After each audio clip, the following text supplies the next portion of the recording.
یہ کہانی ریان نامی شخص کی ہے۔ وہ ایک پڑوس کے گاؤں جا رہا تھا اور اس وقت سڑکوں کا رابطہ اتنا اچھا نہیں تھا جتنا آج ہے۔ مالی پریشانیوں کی وجہ سے اس نے بہت سے عجیب و غریب طریقوں سے وہاں جانے کا فیصلہ کیا، پیدل چلنا، کسی بھی گاڑی والے سے لفٹ مانگنا۔ اس زمانے میں سفر کئی دنوں پر محیط ہوتا تھا، اس لیے اسے اپنی منزل تک پہنچنے میں کافی دن لگ جاتے تھے۔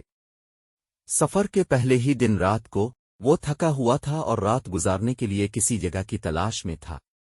ایک بوڑھی عورت اسے اندر آنے دینے کے لیے کافی مہربان لگ رہی تھی۔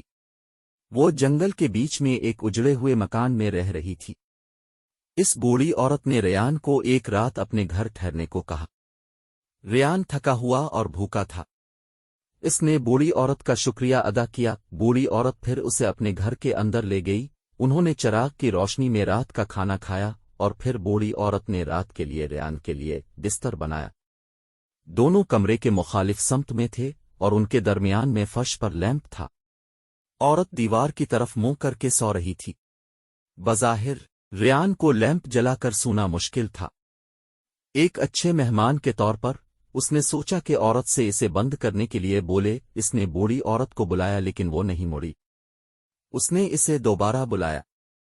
اس بار عورت نے پوچھا کیا ہوا؟ ریان نے بوڑھی عورت سے درخواست کی کہ کیا وہ چراغ بجھا سکتی ہے۔ اس نے کہا کہ وہ اپنے بستر سے اٹھنے کے لیے بہت تھک گئی ہے، اور اس بوڑھی عورت نے پلٹ کر اپنی زبان کو سانپ کی طرح پھیلایا اور لیمپ بجھا دیا۔ وہ یقین نہیں کر سکتا تھا کہ ابھی کیا ہوا تھا۔